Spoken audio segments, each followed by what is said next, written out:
ملتی ہیں وہ قیمتی گھڑیاں، اللہ ہم سب کو نصیب فرمائے۔ اجتماع ذکر و نعت میں ہم کچھ مدنی پھول بھی چنتے ہیں، کبھی عشق و محبت، عشق رسول صلی اللہ علیہ وسلم کہ ہم مدنی پھول چنتے ہیں، کبھی نصیحتوں کے۔ آج انشاءاللہ الرحمن ہم کچھ نماز کے متعلق سنیں گے۔ امیر اہل سنت دامت برکاتہ عالیہ کی کتاب منظر عام پر آنے والی ہے 25 صفر المظفر کو، ضرور آپ کو لینی ہے۔ پڑھتے ہیں تو پڑھتے ہی چلے جاتے ہیں، گویا مجھے حاصل ہو گئی ہے، اس لیے میں نے اس سے کچھ مدنی پھول چنے ہیں۔ میٹھے اور پیارے اسلامی بھائیوں، مدنی چینل کے ناظرین، ایک واقعہ اس کتاب میں بڑا ہی پیارا لکھا ہے کہ ایک حضرت سیدنا ابو بکر بن فضل، عربی کتب کے اندر سے یہ واقعہ ہے۔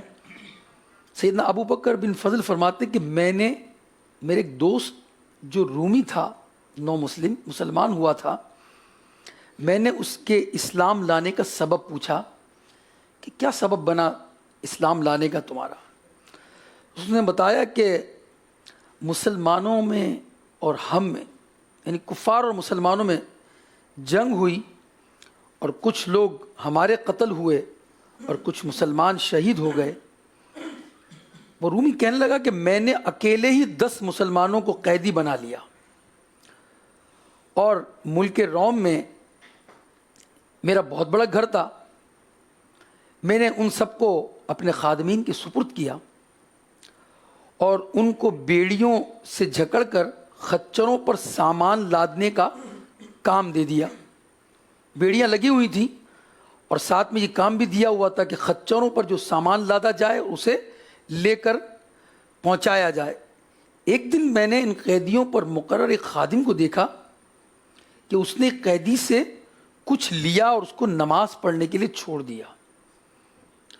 میں نے یہ دیکھ لیا اور میں نے اس خادم کو بلایا اور اس کو پیٹا، میں نے مارا، اسے کہا سچ سے بتاؤ تم نے اس سے کیا لیا؟ تو اس نے بتایا کہ میں نے اس سے 1 دینار لیا۔ بات یہ ہے کہ جب اس کی نماز کا وقت ہوتا ہے تو وہ مجھے کہتا ہے کہ میری بیڑیاں مجھ سے چھڑا دو، مجھے آزاد کر دو، میں نماز پڑھ لوں گا۔ اس کے عوض میں وہ مجھے 1 دینار دیتا ہے، اور جب وہ نماز پڑھ لیتا ہے تو دینار دینے کا معاملہ، یعنی سونے کی اشرفی دینے کا معاملہ یہ ہوتا ہے کہ نماز پڑھ کر وہ اپنا ہاتھ زمین پر مارتا ہے تو اس سے 1 دینار برآمد ہوتا ہے اور مجھے وہ دینار مل جاتا ہے۔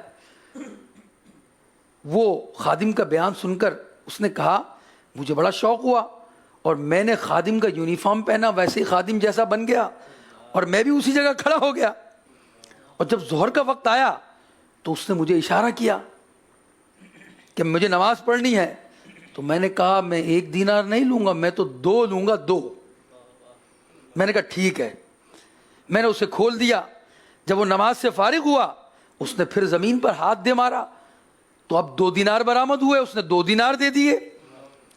اب پھر عصر کا وقت آیا تو میں نے کہا اب 2 سے کام نہیں چلے گا، 5 چاہیے جناب مجھے۔ اس نے پھر میری بات مان لی، نماز پڑھی اور زمین پر ہاتھ مارا اور 5 دینار مجھے دے دیے۔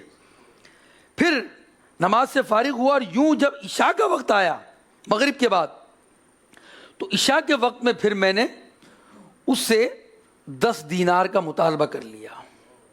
میں نے کہا میں 20 دینار کا، مغرب میں 10 اور عشاء میں 20 دینار کا میں نے مطالبہ کیا کہ میں، اس رومی نے کہا کہ اب میں 20 دینار سے کم نہیں لوں گا۔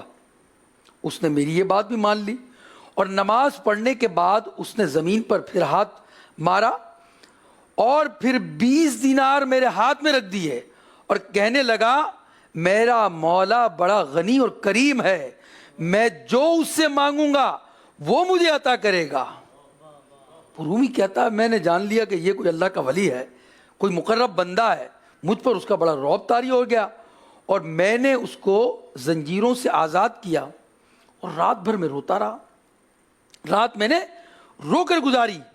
جب صبح ہوئی تو میں نے اسے بلایا، اس کی تعظیم و تکریم کی اور اسے اچھا لباس پہنایا اور اسے اختیار دیا کہ تم چاہو تو اس شہر میں رہو، میرے محل میں رہو، اور چاہو تو اپنے شہر چلے جاؤ۔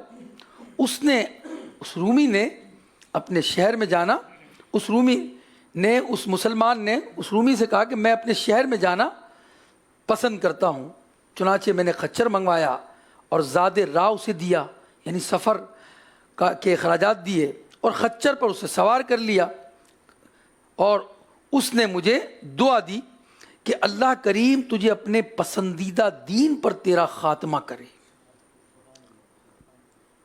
اور پھر اس کے بعد وہ روانہ ہوا۔ اس کا یہ جملہ ابھی مکمل بھی نہ ہوا تھا کہ میرے دل میں دین اسلام کی محبت گھر کر گئی۔ پھر میں نے اپنے 10 غلام اس کے ساتھ کر دیے اور انہیں حکم دیا کہ اسے نہایت احترام کے ساتھ اس کے شہر چھوڑاؤ، اور جاتے وقت میں نے ایک دوات اور قلم اسے دیا اور اسے کہا کہ یہ کاغذ لے لو اور ایک نشانی اس پر مقرر کر لو اور مجھے باحفاظت اسے واپس کرنا، یعنی جس مقام پر تم جب پہنچ جاؤ تو وہاں نشانی وہاں کی بیان کر دینا۔ چنانچہ اس کو میں نے روانہ کیا۔ درمیان کا جو راستہ تھا وہ 5 دن کا تھا، اس کے شہر کا،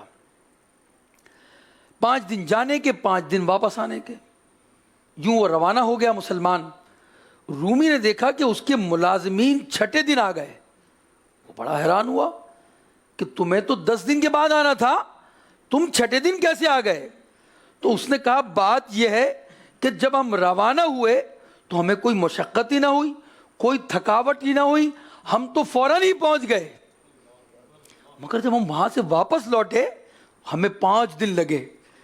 یعنی وہ اس کی کرامت تھی کہ فوراً اس کے ساتھ وہ 10 غلاموں کو اس نے اپنے ساتھ پہنچا دیا۔ جب وہ غلام تنہا آئے تو 5 دن لگے۔ جب یہ بات سنی تو سنتے ہی اس نے کہا اشہد ان لا الہ الا اللہ و اشہد ان محمد رسول اللہ صلی اللہ علیہ وسلم، اور کہا وان دین الاسلام حق، یعنی دین اسلام حق ہے۔ اللہ کے میں گواہی دیتا ہوں کہ اللہ کے سوا کوئی معبود نہیں، اور میں گواہی دیتا ہوں کہ یقیناً حضرت محمد صلی اللہ علیہ وسلم اللہ کے رسول ہیں، اور بے شک دین اسلام حق ہے۔ پھر میں روم سے نکل کر مسلمانوں کے شہر میں آ گیا۔ سبحان اللہ۔ میرے میٹھے اور پیارے اسلامی بھائیوں، اندازہ لگائیے نماز کی برکت سے اس شخص کی جو بیڑیاں لگی ہوئی تھی، مگر اسے نماز کا اس وقت بھی خیال تھا، اور نماز کی برکت سے اور نماز کے عمل کو دیکھ کر جو ہے وہ رومی مسلمان ہوا، اور اللہ نے اس مسلمان کو کیسی برکت دی، کیسی کرامت عطا کی کہ وہ زمین پر ہاتھ مارتا تو اسے دینار ملا کرتے تھے۔ سبحان اللہ۔ اللہ تعالی ہمیں بھی نماز کی برکتیں عطا فرمائے۔ میرے میٹھے اور پیارے اسلامی بھائیوں، نماز کی بہت برکتیں ہیں، جو نماز پڑھتے ہیں ان پر رحمت نازل ہوتی ہے، اور اللہ کی خوشنودی نماز، اللہ کی خوشنودی نصیب ہوتی ہے، اللہ کی رضا ملتی ہے۔ چند فضائل میں آپ کی خدمت میں عرض کرتا ہوں۔ اللہ کریم کی خوشنودی کا سبب نماز ہے۔ مکی مدنی آقا کی آنکھوں کی ٹھنڈک نماز ہے، انبیاء کی سنت نماز ہے۔ نماز اندھیری قبر کا چراغ ہے، نماز عذاب قبر سے بچاتی ہے، نماز قیامت کی دھوپ میں سایہ ہے، اور نماز پل صراط کے لیے آسانی ہے، اور نماز نور ہے۔ نماز سے گناہ معاف ہوتے ہیں، نماز سے دعائیں قبول ہوتی ہیں۔ نمازی جو ہوتا ہے اس کی نماز اسے بیماریوں سے بچاتی ہے، نماز سے بدن کو راحت ملتی ہے، نماز سے روزی میں برکت ملتی ہے۔ الغرض نمازی اس کی نیکیوں کا پلہ وزنی ہوتا ہے، اور نماز مومن کی معراج ہے۔ اللہ تبارک و تعالی ہمیں نماز کی برکتیں عطا فرمائے۔ کسی نے بہت خوب کہا ہے، عارف بھائی کیسے کہا ہے ذرا بتائیے ذرا۔ کہا پڑھتے رہو نماز یہ قول رسول